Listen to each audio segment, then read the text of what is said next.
स्वागत है दोस्तों आपका अपने YouTube चैनल तेजस मंत्रा में। और आज हम लोग स्टार्ट करेंगे वैदिक सभ्यता। इससे पहले हमने सिंधु सभ्यता पढ़ा। उम्मीद करता हूँ आपको पसंद आया होगा लेक्चर। आज से हम लोग वैदिक काल या वैदिक सभ्यता पढ़ेंगे और 2 लेक्चर्स में, जैसे कि मैं आपको बताता हूँ कि मैक्सिमम 2 लेक्चर्स में एक टॉपिक में कंप्लीट करूँगा। होने को 40 मिनट में या 45 मिनट में टॉपिक कंप्लीट हो सकता है, लेकिन अगर हम जल्दी जल्दी करेंगे तो कुछ इंपॉर्टेंट चीज़ें हैं जो मिस हो सकती हैं, तो मैं वो नहीं चाहता। तो इसलिए अगर हम 45 मिनट्स की एक वीडियो पढ़ें, इससे अच्छा हम 30-30 मिनट की 2 वीडियो कर लें, वो ज़्यादा अच्छा है। उससे क्या होगा, हमारा मुझे जो कराना है, जो कंटेंट देना है, उसमें भी मुझे थोड़ी हेल्प मिलेगी कि मैं 2 पार्ट्स में कंटेंट दूंगा तो ज़्यादा से ज़्यादा कंटेंट आप तक पहुँच पाएगा। ठीक है, तो चलिए लेक्चर को स्टार्ट करते हैं। उससे पहले क्वेश्चन आपके सामने लिखा हुआ है, भारतीय समाज में जाति व्यवस्था की शुरुआत कब से मानी जाती है? 4 ऑप्शन आपके सामने है। ऋग वैदिक पीरियड है, उत्तर वैदिक काल है, सिंधु सभ्यता है, या फिर मध्यकालीन भारत। तो अगर आपको इसका आंसर पता है तो वेल एंड गुड, और अगर नहीं पता है तो याद रखिएगा इसका आंसर उत्तर वैदिक काल होगा। ठीक है, उत्तर वैदिक काल इसका आंसर माना जाएगा, है ना। जबकि वर्ण व्यवस्था अभी हम पढ़ेंगे शुरू, इसमें वैदिक काल में स्टार्ट करेंगे अभी। तो आप देखेंगे वर्ण व्यवस्था तो ऋग वैदिक पीरियड में आ गई थी, लेकिन उसमें और वैदिक काल में क्या अंतर आया, ये सारी चीज़ें हम लोग वैदिक सभ्यता के इस लेक्चर में पढ़ेंगे। ठीक है, तो देखिए जैसे कि आपको पता है, इससे पहले सिंधु सभ्यता हमने पढ़ी है। सिंधु सभ्यता का टाइम मैंने आपको बताया था, है ना, 2250 BC से लेकर 1750 BC तक टाइम पीरियड माना जाता है। तो उस सभ्यता के ख़त्म होने के बाद, है ना, जैसे कि हमने पढ़ा था, उसके बाद एक नई सभ्यता आई जिसको हम लोग वैदिक सभ्यता कहते हैं। तो पहले तो इसके नाम से ही हम लोग थोड़ा सा रूबरू हो जाते हैं कि इसको वैदिक पीरियड क्यों कहा जाता है। इसके पीछे की वजह ये है, ऐसा माना जाता है कि जो वेदों की रचना हुई है ना, जो वेदों की रचना हुई है वो इसी काल में हुई है। ठीक है, वेदों की रचना इसी काल में हुई है, इसी वजह से इसका नाम क्या है, वैदिक काल रखा गया। इसी काल में हुई है ऐसा माना जाता है। तो एक तो वजह ये है, चलिए कोई इशू नहीं है, तो ये बात आपको ध्यान रखनी है। ठीक है, दूसरी बात क्या है कि वैदिक जिस तरह से सिंधु सभ्यता को कुछ लोगों ने बसाया था, उसी तरह से वैदिक सभ्यता को बसाने वाले कौन थे। तो याद रखिएगा कि वैदिक सभ्यता, इसको हम वैदिक काल भी कहते हैं, और वैदिक सभ्यता, है ना, वैदिक पीरियड या वैदिक सभ्यता इसको बोला जाता है। तो हम बात करते हैं अगर वैदिक सभ्यता, इसको बसाने वाले कौन थे, है ना, इनके मूल निवासी कौन थे। मूल निवासी अगर आपसे पूछे तो मूल निवासी आप बताएंगे आर्य थे। कौन थे? आर्य। ठीक है, इस आर्य का मतलब भी होता है, कई बार इसका मतलब भी पूछ लिया जाता है। तो इस आर्य शब्द का मतलब होता है श्रेष्ठ। इसका मतलब क्या हो सकता है? आर्य का मतलब होता है श्रेष्ठ। ठीक है, इसको कुलीन भी कहते हैं। कुलीन का मतलब होता है उच्च वर्ग, है ना, या उच्च वर्ग भी कह सकते हैं। बहुत सारे मतलब होते हैं इनके। एक होता है अनजान या अजनबी। अजनबी, ठीक है, तो ये सारे नाम हैं इनके। आर्य थे कौन, इनके बारे में अलग अलग इतिहासकार अपना अलग अलग तर्क देते हैं। तो याद रखिएगा जो आर्य थे ये नॉर्डिक प्रजाति थी। कौन सी प्रजाति थी? ये नॉर्डिक प्रजाति मानी जाती थी, है ना। ये किस तरह की प्रजाति मानी जाती थी? नॉर्डिक प्रजाति मानी जाती थी। नॉर्डिक प्रजाति इनको माना जाता था, या नॉर्डिक प्रजाति के इन लोगों को माना जाता था। तो ये भी क्वेश्चन बन सकता है आपसे। अब सवाल ये है कि चलो ठीक है, ये तो हमें पता लग गया कि आर्य जो थे उन्होंने वैदिक सभ्यता या वैदिक जो साहित्य है ना, या वैदिक सभ्यता को बसाने वाले लोग कौन थे? आर्य थे, जिनका अर्थ हमें पता लग गया। अब सवाल ये आता है कि आर्यों का जो आने का बात की गई है ना, जो आर्य थे, आर्यों का आने के संबंध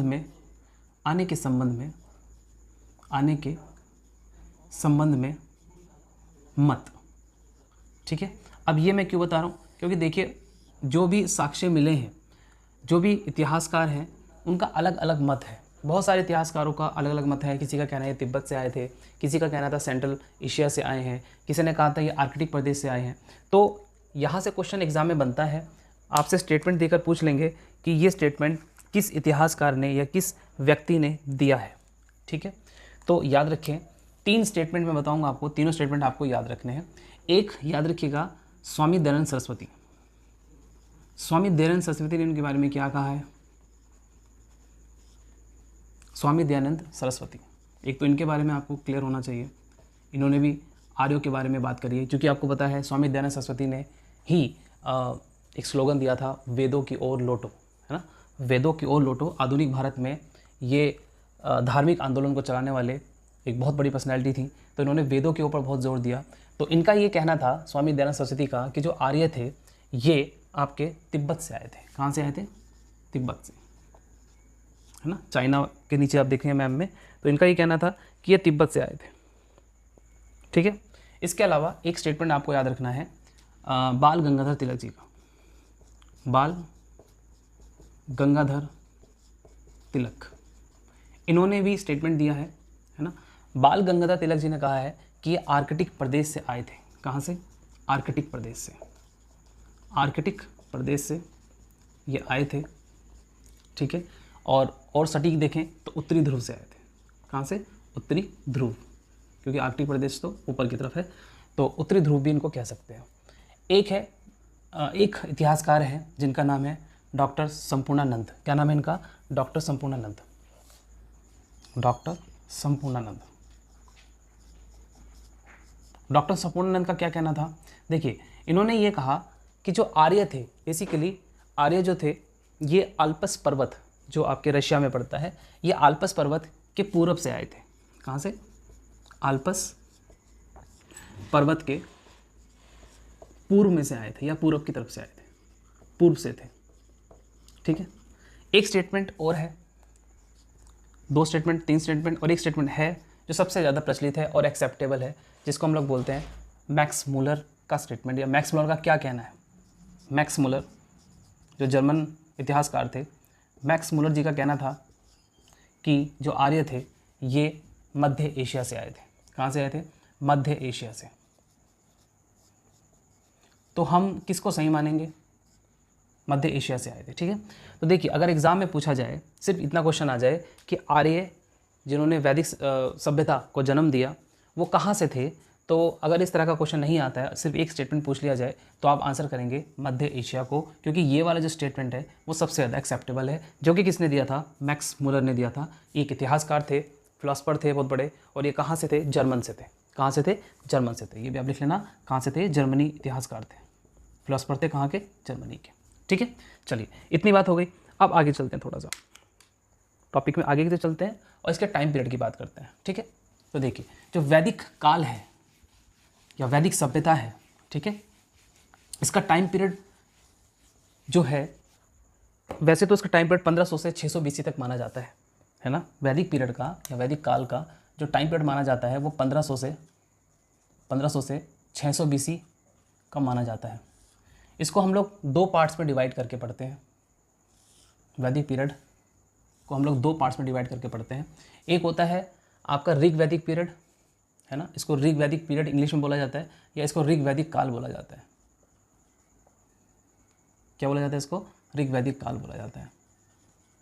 वो ध्यान से समझिएगा, क्योंकि इसमें चीज़ें रटनी ज़्यादा पड़ती हैं, तो मेरी कोशिश ये रहेगी कि आपको रटना कम से कम पड़े, लेकिन फिर भी ऋग वैदिक, इसको हम बोलते हैं ऋग वैदिक काल, इसको अर्लियर वैदिक काल भी बोला जाता है इंग्लिश में। ठीक है, ऋग वैदिक काल, और एक है आपका उत्तर वैदिक काल।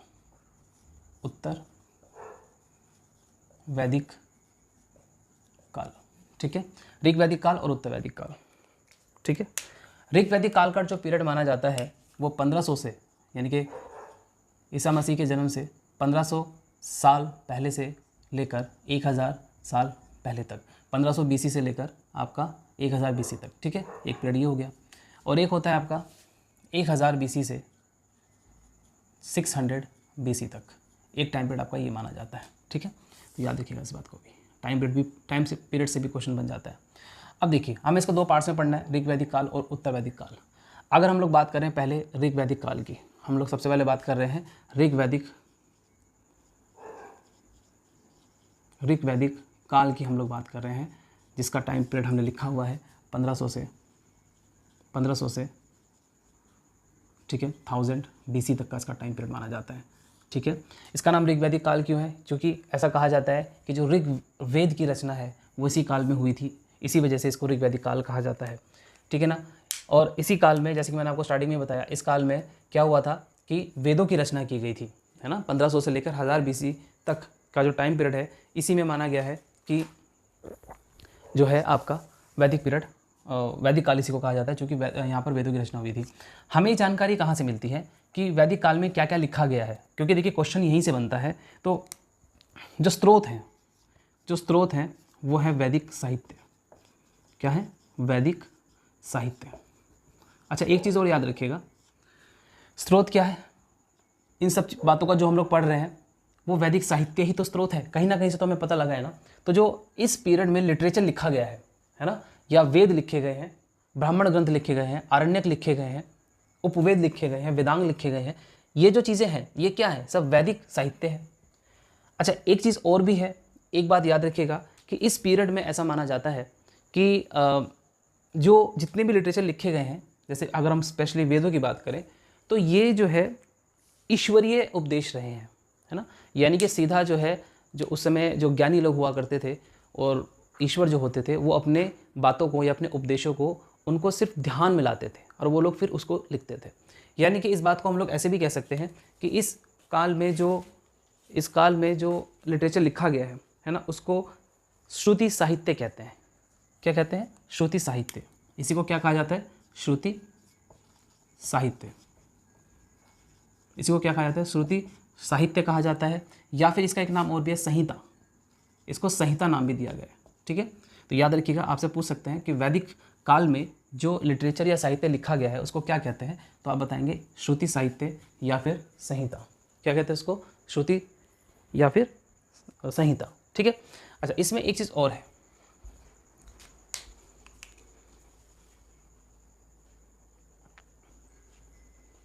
तो इस काल में श्रुति साहित्य संहिता कहा जाता है, ठीक है। इस चीज़ को आप थोड़ा सा ध्यान रखिएगा। क्यों कहा जाता है? क्योंकि ये सुनकर लिखे गए हैं और ऐसा माना जाता है ईश्वर के, ये क्या रहे थे? ईश्वर के उपदेश थे, जो कि ज्ञानी लोग उस समय रहा करते थे। उनको क्या मिला इससे? उनको ध्यान होता था और ध्यान से वो चीज़ फिर वो लिखते थे। इसीलिए वेदों को, जो भी वेद लिखे गए हैं, स्पेशली वेदों की बात चल रही है, जो वेद यहाँ पर लिखे गए हैं, वेदों को अपौरुषेय कहा गया है ना। जो वेद हैं उनको अपौरुषेय कहा गया है। क्या कहा गया है? अपौरुषेय, अपौरुषेय, ठीक है। ये भी बहुत इंपॉर्टेंट शब्द है जो एग्जाम में पूछ लिया जाता है। वेदों को क्या कहा गया है? अपौरुषेय, यानी कि ये ईश्वरीय उपदेश हैं, इनको सुनकर महसूस करके लिखा गया है। ये इस तरीके से है, ठीक है। अब बात करते हैं, अब हमें यही देखना है कि जो वैदिक साहित्य है उसके बारे में हम लोग को डिस्कस करना है, ठीक है। वैदिक साहित्य के बारे में हम लोग को बात करना है। अब वैदिक काल चल रहा है, आप हेडिंग बना लीजिए। अब हम बात करेंगे वैदिक साहित्य की, ठीक है। कौन कौन सा वैदिक साहित्य जो आपको पता होना चाहिए, तो अगर हम लोग बात करें तो वैदिक साहित्य कौन कौन सा है जो आपको पता होना चाहिए, ठीक है। देखिए, आप सबको पता है वेदों के बारे में। वेद आपको पता है कितने हैं? 4 हैं। तो वेद लिखे गए हैं, इनका सीक्वेंस भी पूछा जाता है। वेदों के बाद ही लिखे गए हैं क्या? ब्राह्मण ग्रंथ। क्या लिखे गए हैं? ब्राह्मण ग्रंथ लिखे गए हैं, ठीक है।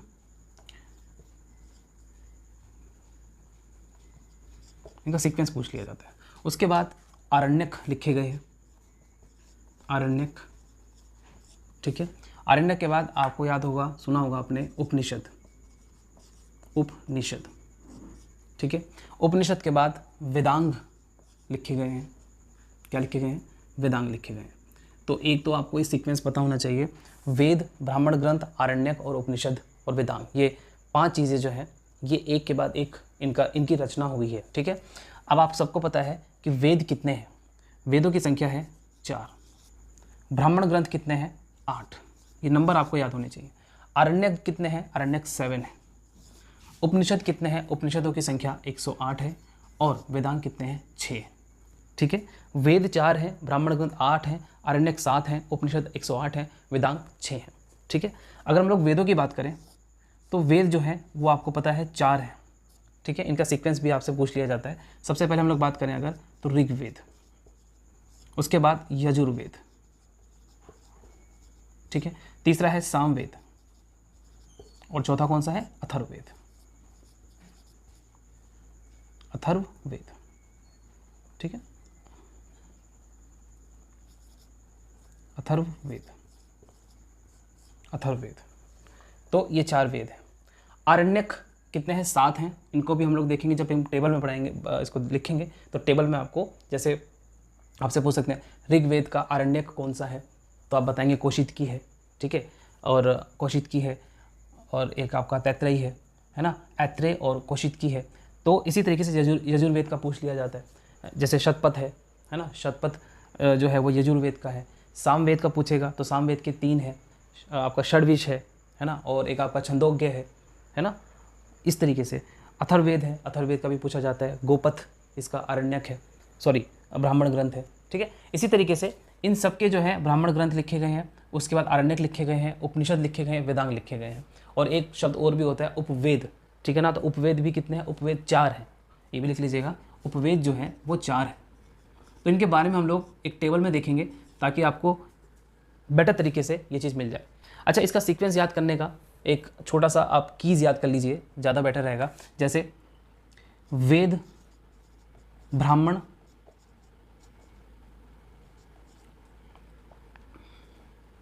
वेद, ब्राह्मण और वेद ब्राह्मण है, ऐसे याद कर लीजिए। वेद ब्राह्मण है और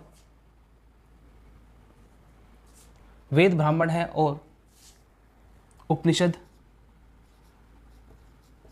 उपनिषद वेदांग है, ठीक है। क्या बोला मैंने? वेद ब्राह्मण है, वेद ब्राह्मण है और उपनिषद वेदांग है, वेद ब्राह्मण है और उपनिषद वेदांग है, वेद ब्राह्मण है और उपनिषद वेदांग है। 2-3 बार बोलेंगे तो ये लाइन आपको याद हो जाएगी। वेद ब्राह्मण है और उपनिषद वेदांग है, ठीक है। इसको ब्राह्मण किसी कास्ट से मत जोड़िएगा। एक्चुअली में इस समय जो ब्राह्मण कहा जाता था उनको कहा जाता था जो वेदों को पढ़ते थे, यानी कि जो पढ़ने पढ़ाने का काम करते थे उन्हीं को ब्राह्मण कहा जाता था। आज की तरह नहीं है, ठीक है, वो अलग चीज़ है। तो वेद ब्राह्मण है और उपनिषद वेदांग है। इससे आपको सीक्वेंस पता लग जाएगा। वेद से वेद, ब्राह्मण से ब्राह्मण ग्रंथ है को छोड़ दीजिए, और से हो जाएगा आपका आरण्यक, अ से, और आ से आरण्यक, उपनिषद से उपनिषद, वेदांग से वेदांग, ठीक है। ये आपको सीक्वेंस पता लग गया। और नंबर मैंने आपके लिख ही दिए। वेद आपके 4 है, ब्राह्मण ग्रंथ आपके ये आपके 4 है, ये आपके 8 है, ठीक है। आरण्यक आपके जो है वो 7 है, उपनिषद आपके 108 है और वेदांग आपके 6 हैं, ठीक है। अब चलिए इसके बाद की जो कहानी है वो हम लोग देखते हैं कि एक चार्ट देखते हैं हम लोग। उस चार्ट में जितने भी वेद हैं, ब्राह्मण ग्रंथ हैं, आरण्यक है, उपनिषद है, इन सब चीज़ों को हम लोग एक जगह चार्ट में देखेंगे ताकि जो है वो आपको बेटर समझ में आए, ठीक है।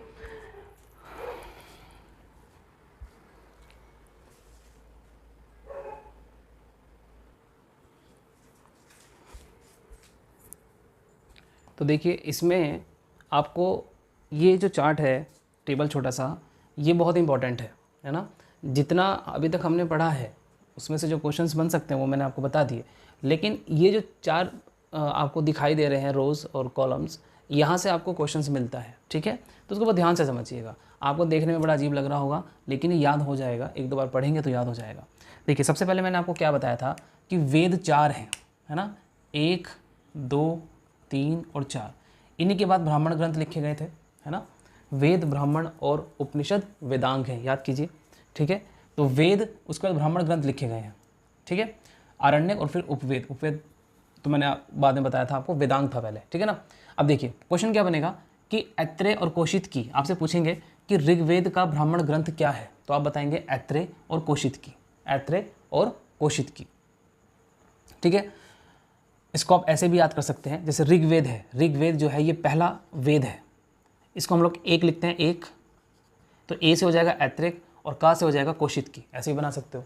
ऋग्वेद पहला है, पहले को 1 लिखा जाता है, तो ए से आप पकड़ लीजिए ए को और इसको पकड़ लीजिए कै को, तो 1 से बन जाएगा ऋग्वेद।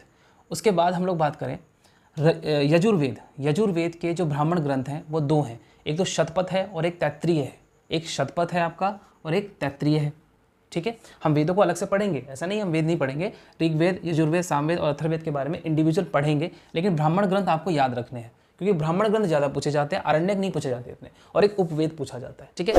तो याद रखिएगा जो यजुर्वेद है इसका संबंध यज्ञ विधि से है, ठीक है। आप हम पढ़ेंगे आगे, या से यजु होता है और या से यज्ञ होता है, यानी यज्ञ में जो कर्म कांड किए जाते हैं, पूजा पाठ की जाती है, उसी की सारी जानकारी यजुर्वेद से हमें मिली है। तो इसमें 2 ब्राह्मण ग्रंथ हैं, एक तो शतपथ है और एक तैत्रीय है, ठीक है, शतपथ और तैत्रीय। सामवेद, सामवेद के अंदर आपको 3 याद रखने हैं, ठीक है। एक है पंचविश, एक है षड्विश और एक है छंदोग्य। ये तीनों जो है ब्राह्मण ग्रंथ किसके हैं? सामवेद के हैं। अथर्ववेद का क्या है? गोपथ है। अथर्ववेद का क्या है? गोपथ है। आपसे सीधा क्वेश्चन बनेगा इनमें से कौन सा सामवेद का एक ब्राह्मण ग्रंथ नहीं है, तो ये 3 दे देंगे और एक उठा के गोपथ दे देंगे या ऊपर से दे देंगे कोई सा, तो आपको ध्यान रखना है। तो क्या हमने देखा, ऋग्वेद के 2 हैं, एक याद कर लीजिए ऐत्रेय और कौशिकी। उसके बाद यजुर्वेद की बात करें तो यजुर्वेद में आपको मिलेगा शतपथ और तैत्तिरीय, सामवेद में षड्विश, पंचविश और छंदोग्य मिलेगा, और अथर्ववेद में गोपथ मिलेगा। ठीक है। उसके बाद आरण्यक इतना इंपॉर्टेंट नहीं है, लेकिन फिर भी मैंने यहाँ लिख दिया है। आरण्यक में देखिए ऐत्रेय और कौशिक की तो सेम ही है। इसमें इसका जो ब्राह्मण ग्रंथ है आरण्यक, यजुर्वेद का जो आरण्यक है वो 2 है, एक तो बृहदारण्य है और मैत्रायणी है ना, मैत्रायणी। और इसका जो है आपका सामवेद का जैमिनी और छंदोग्य है, जबकि अथर्ववेद का कोई भी आरण्यक नहीं है। तो क्वेश्चन यही बनता है आपसे सीधा सीधा, आरण्यक ज़्यादा पूछा नहीं जाता है, लेकिन क्वेश्चन ये बन सकता है कि इनमें से किसका एक भी आरण्यक नहीं है, तो आप क्या बताएंगे, अथर्ववेद का कोई भी आरण्यक नहीं है। तो ये इंपॉर्टेंट है और ये वाला इंपॉर्टेंट है, उपवेद। ठीक है, ये दोनों चीज़ें पूछी जाती है। तो ऋग्वेद का ब्राह्मण ग्रंथ हमने देख लिया। अब आपसे पूछे ऋग्वेद का उपवेद क्या है, तो आप बताएंगे आयुर्वेद। आयुर्वेद देखो, र से ऋग और रा से ऋषि, ऋषियों की उम्र काफ़ी बड़ी होती है, आयु काफ़ी बड़ी होती है, तो ऐसे याद कीजिए, र से ऋषि, ऋषि की आयु बहुत बड़ी होती है, तो आयुर्वेद हो जाएगा यहाँ से। यजुर्वेद मैंने आपको बताया, ये यज्ञ संबंधी क्रियाकलापों से है, रिलेटेड है, और जिसमें जो युद्ध कराए जाते थे, जैसे अश्वमेघ यज्ञ होता था, ठीक है ना, तो इसमें धनुष को आप रिलेट कर सकते हो, है ना। तो यजुर और धनुर, और वैसे भी यहाँ पर आप देख सकते हो कि वे ये वाला देखोगे ना, इसमें वेद में इस तरीके से आ रहा है और यहाँ पर भी सेम आ रहा है, इसको भी आप रिलेट करके याद कर सकते हो। छोटा सा लिंक चाहिए आपको, क्योंकि ऑप्शन में आपको एकदम एलिमिनेट कर ले जाओगे। सामवेद का जो उपवेद है वो गंधर्व वेद है। वेरी वेरी इंपॉर्टेंट, कई बार पूछा गया है कि सामवेद का उपवेद क्या है, तो आप क्या बताएंगे, गंधर्व वेद है। ठीक है। उसके बाद अथर्ववेद, अथर्ववेद का जो उपवेद है वो शिल्प वेद है। क्या है, शिल्प वेद है। किसका, अथर्ववेद का। ठीक है।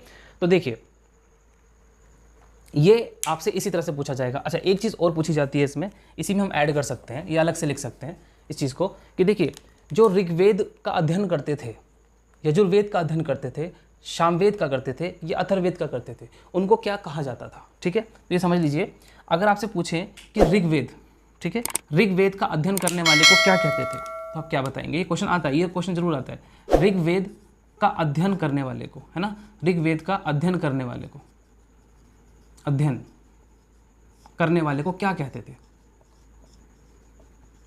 है ना। तो याद रखिएगा, सबसे पहला अगर आपसे पूछे ऋग्वेद का अध्ययन, तो आप बताएंगे होत्र, या होत्रा भी बोलते हैं उसको। ठीक है ना, क्या बोलते हैं, होत्र। ऋग्वेद के अध्ययन करने वाले को होत्र कहते थे। उसके बाद अगर आपसे पूछे यजुर्वेद, यजुर्वेद, यजुर्वेद का अध्ययन करने वाले को कहते थे अथर्वयु। क्या बोलते थे,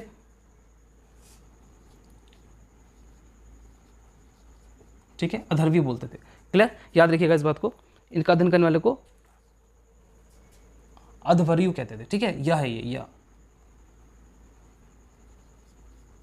उसके बाद बात करें सामवेद की, तो सामवेद का अध्ययन करने वाले को क्या कहते थे, तो आप बताएंगे इसका उद्गाता। क्या बोलेंगे, उद्गाता।